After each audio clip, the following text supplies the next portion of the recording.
नमस्कार। आज हम एक बेहद ज़रूरी मुद्दे पर बात करेंगे। भारत का राजकोषीय संघवाद, मतलब केंद्र और राज्यों के बीच पैसों का बंटवारा और उनके आपसी रिश्ते। जी।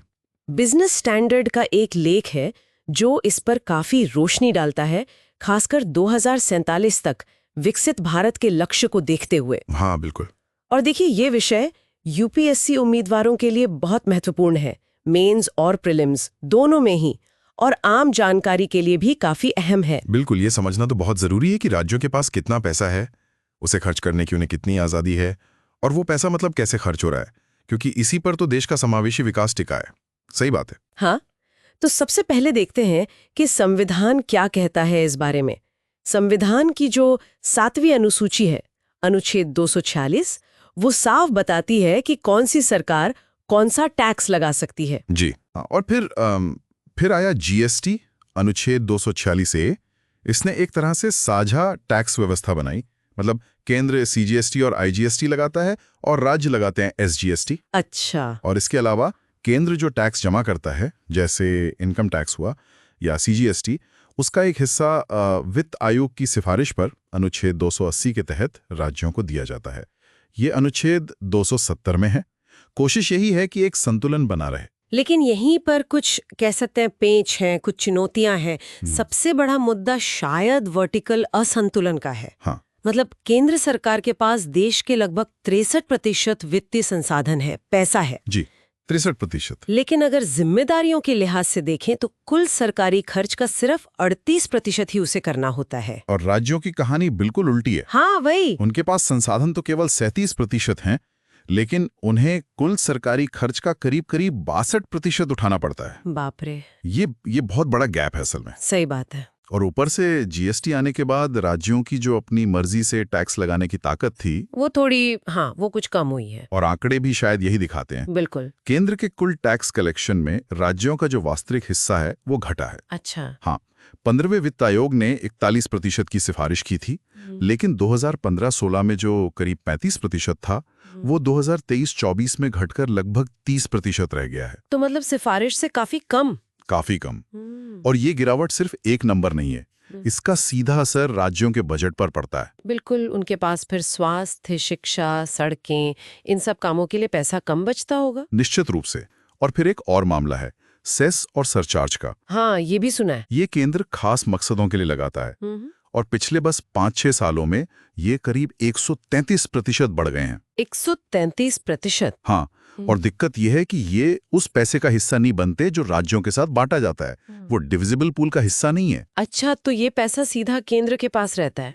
हाँ, तो इससे राज्यों का जो कुल हिस्सा बनता है वो और भी कम हो जाता है। हाँ, हालांकि शायद तर्क ये दिया जाता है कि ये खास राष्ट्रीय जरूरतों के लिए है, पर राज्यों की वित्तीय स्थिति पर तो असर पड़ता ही है। पड़ता है, बिल्कुल। इसके अलावा राज्यों के उधार लेने की भी एक सीमा है। अच्छा, वो क्या है?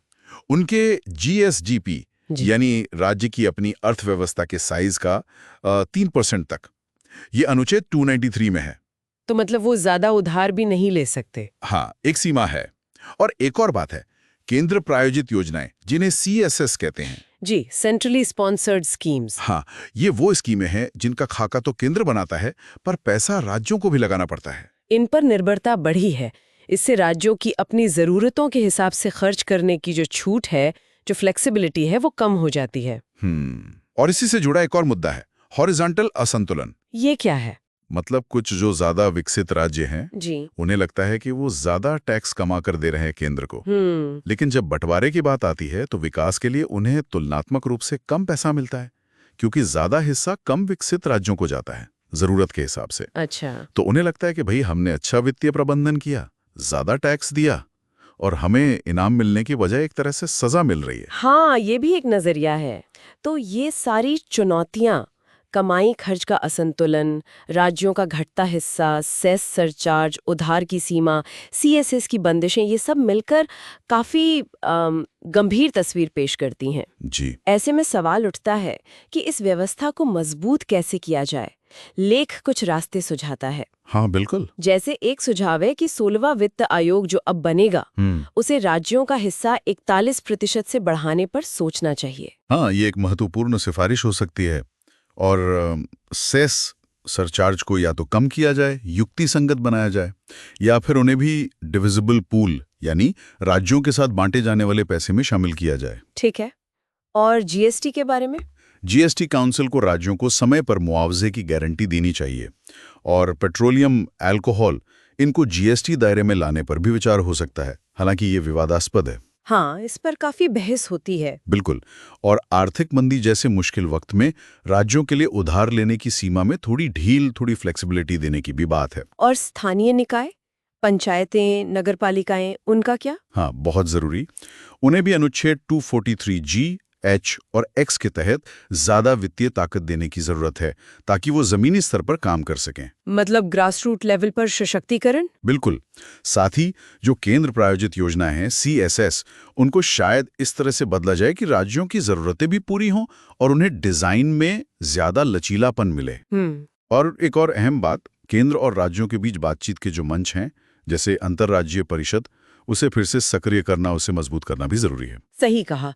तो कुल मिलाकर बात यह है कि एक मजबूत और कह सकते हैं निष्पक्ष वित्तीय संघीय ढांचा ही देश की प्राथमिकताओं और राज्यों की अपनी जरूरतों और आकांक्षाओं में तालमेल बिठा सकता है। जी हाँ। और बेहतर तालमेल से ही भारत अमृत काल में समावेशी और टिकाऊ विकास हासिल कर पाएगा। ये सारी जानकारी, जैसा हमने बताया, बिजनेस स्टैंडर्ड के लेख पर आधारित है। बिल्कुल। यहाँ एक सोचने वाली बात ये उठती है कि जो राष्ट्रीय लक्ष्य हैं, बड़े लक्ष्य, उनको सुनिश्चित करने और राज्यों की जो अपनी वित्तीय आज़ादी है, उनकी जो फिस्कल ऑटोनॉमी है, उसके बीच व्यवहारिक रूप से संतुलन कैसे बनाया जाए, खासकर जब हम CSS जैसी योजनाओं और राज्यों की उधार लेने की सीमाओं को देखते हैं। ये एक मुश्किल मगर बहुत अहम सवाल है। वाकई बहुत महत्वपूर्ण सवाल। इसे हम अपने श्रोताओं की सोचने के लिए छोड़ते हैं। अगर आपकी कोई सवाल या विचार हो इस चर्चा पर, तो नीचे कमेंट्स में ज़रूर बताएं। और अगर ये चर्चा आपको उपयोगी लगी हो, तो कृपया इसे लाइक करें और चैनल को सब्सक्राइब करना ना भूलें। धन्यवाद।